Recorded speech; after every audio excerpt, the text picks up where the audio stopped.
Truly, he's coming. For a few moments this afternoon, we want to talk from this subject. Santa Claus is coming to town. Santa Claus is coming to town. On this fourth Sunday of Advent, we've talked about hope. We've talked about peace. We've talked about joy. And today it is love. Get some feedback, Brother Williams. We find that on this fourth Sunday of Advent, it is the Sunday of love, a Sunday that we come to celebrate and to share the love of God as He blessed us.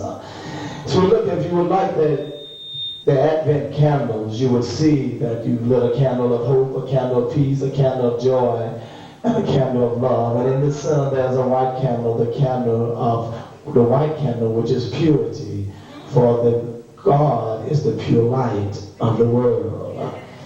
But I would like to introduce you this afternoon to the true Santa Claus. Well, some of you are saying, well, Pastor, why are you bringing Santa Claus into the church?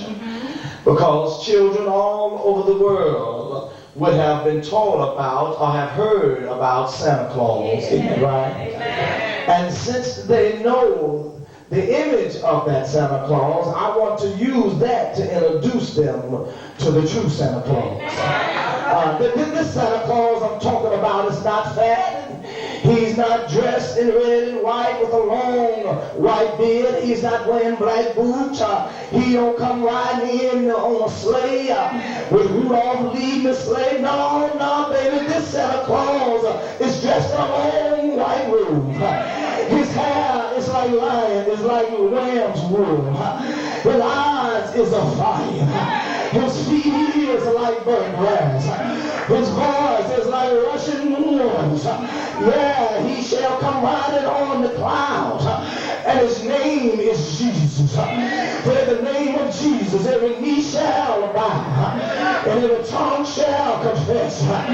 See, Santa Claus may come and bring gifts, but Jesus is the gift. Am I right about it? Santa Claus may make promises, but Jesus is the promise. Am I talking right today? Santa Claus comes once a year, but Jesus said, I'll never leave you nor forsake you. I'll be with you to the end of the world. Santa Claus comes down the chimney, but Jesus comes in your heart. Does anybody know what I'm talking about? Santa Claus, you have to leave cookies and milk for him to eat and drink. But Jesus gave his body and his blood for us to eat and drink.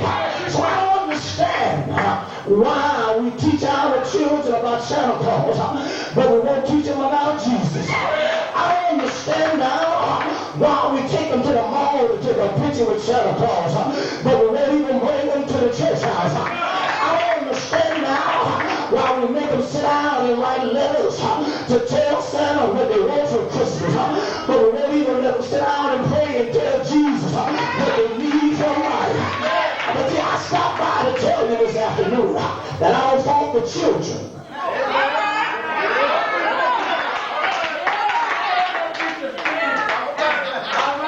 But I fault us parents and adults. I'm going to leave that alone. Am I talking right? Somebody need to hear. But I stopped by this afternoon to let you know that Santa Claus is coming to town.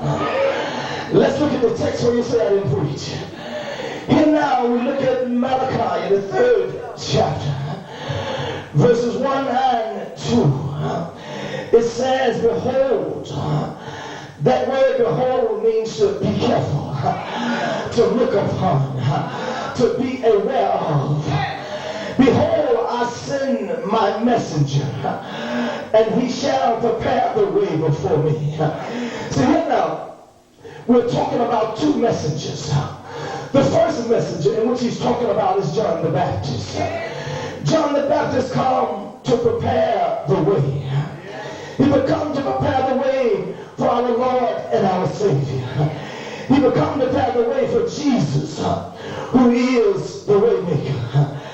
It said now that, and the Lord whom you seek shall certainly come to his temple.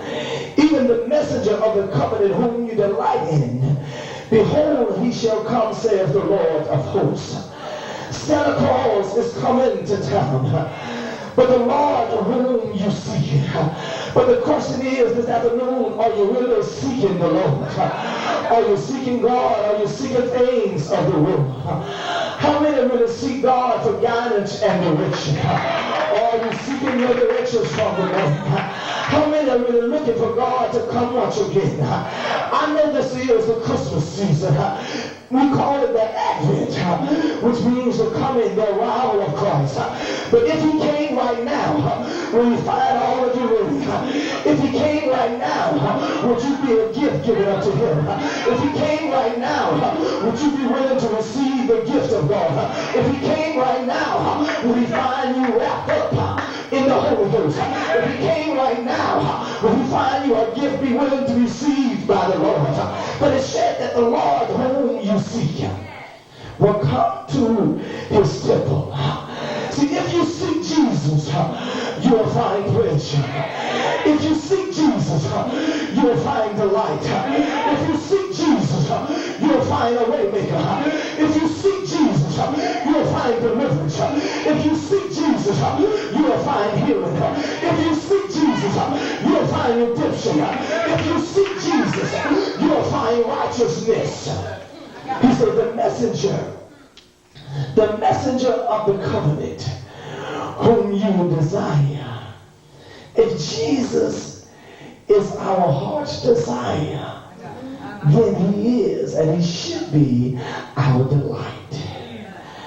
Jesus, if he's our heart's desire, then he shall be our light. But then it says that he's coming, said the Lord Almighty. If God said Jesus is coming, he's coming. All you have to do is make preparation. For if he said he's coming, you better believe he's coming. See, the young people used to sing a song, Santa Claus is coming to town. You better watch out. You better not cry. You better not pout. I'm telling you why. He's making a list and he's checking it twice. He's going to find out if you've been naughty or nice. He knows when you're asleep. He knows when you're awake. He knows when you've been bad or good. So we good for goodness sake. So I stopped by on my way to heaven to let you know, mister, he is coming to town. That the Lord, he is coming back. I know he's coming back. But if he come, and he is coming. But when he's on the way to say, can you endure today? That he's coming back once again. That when he comes back, we be willing to stand in the gate. If he come back, are you willing to stand in the midst of a new generation? I stopped by to let you know that he is coming. I know he's coming. And I'm going to tell you this, and I'm going to take my sheet. That I know that the Lord, he is coming. That he is the way maker. But the Bible says that when he comes, that who may abide the day of his coming, and who shall stand when he appears. For he is like a refiner of fire, and like the fullness